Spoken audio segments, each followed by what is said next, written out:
What's up, guys, on YouTube? This is my Lost review of episode 5.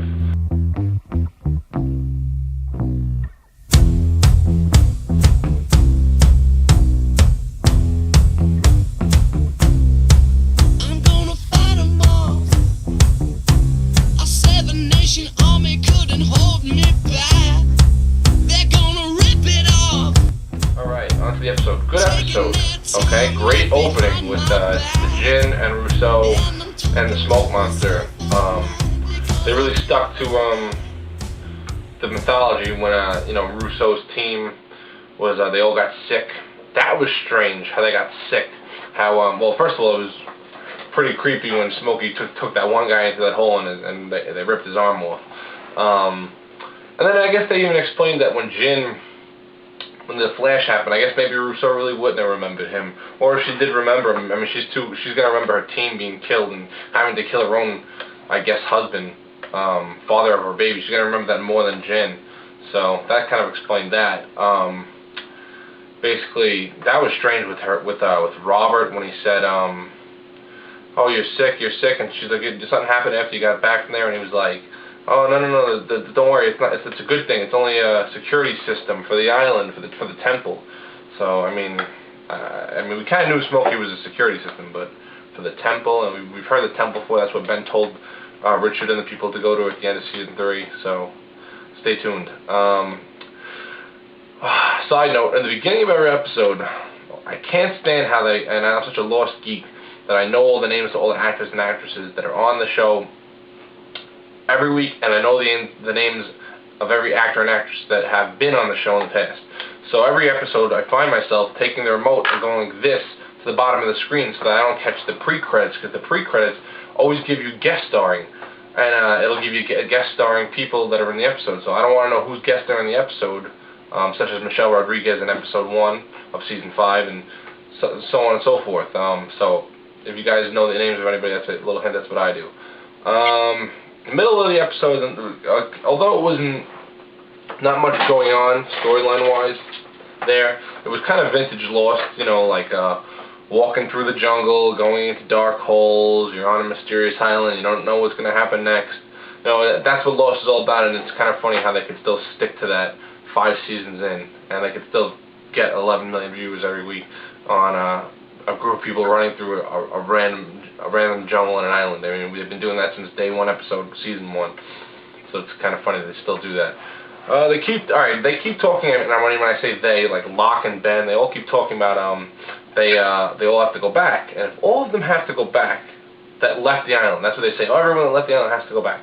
Then they have to get Walt into this story immediately, because he was, in season 1 he was one of the main people on the show, and he left. So he would have to go back too.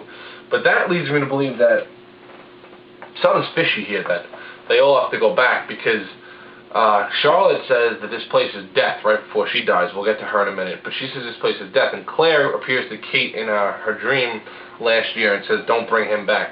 So I'm really starting to think that one possibility is that maybe they're all getting tricked into coming back. And once they all get back, we'll find out that Ben or Richard or whoever is doing this to get them to come back is gonna like gotcha, and then they start to do something, because I can't see how these 6 people and then Walt would have to be the 7th, why they have to go back to the island, and you know what I mean? Like what do they do? Why do they have to go back? You know what I mean? They were there for 3 months.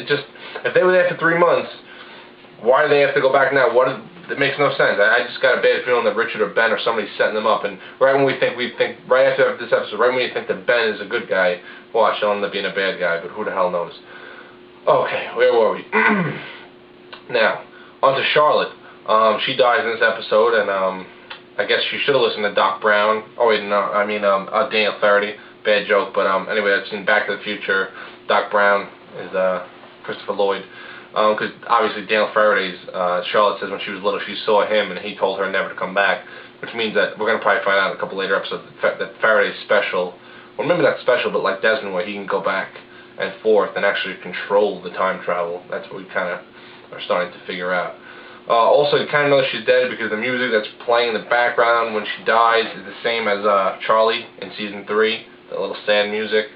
So maybe that's an indication that she really is dead, so I can't see how she would come back. Also, yet another Geronimo Jackson reference when Charlotte says that she sang the song that Geronimo Jackson sings. That's like now we've seen him in like every season since season 1. This goofy 70s singer. So maybe he's Jacob. Who the hell knows? I don't know.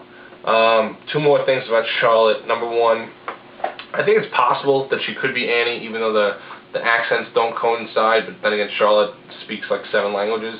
So I think it's possible that Charlotte could be Annie, the red hair, that she was there as a kid in this island, and all of a sudden, like Annie, we don't know what happened to her, but Annie was on the island and all of a sudden wasn't. What else about Charlotte I was going to say? But the aliens. Oh, no, basically that this place is death, but we got into that. Really good scene throughout the episode between Ben, Jack, and Sun. All 3 actors nailed it. That was intense drama all the way. Great stuff with them. Same thing goes with John Locke and Christian at the end of the episode. That was a great scene when he says, "Make sure you tell my son I said hi," or something like that. And Locke's like, "Who is your son?" I'm assuming once Locke gets to wherever he's going, he'll figure it out pretty quick that that Christian's Jack's father. And then that's probably one of the things that he says to Jack to convince him to come back to the island, that look, I talked to your father, he's the one that sent me, yada yada yada. And Jack will be like, oh shit, I saw him when we first got to the island in the White Rabbit episode in season 1 when Jack kept seeing him, so maybe he'll start to believe Locke. But that's all I have for today. Keep watching, and the season's starting to really pick up. Alright, see you guys next week.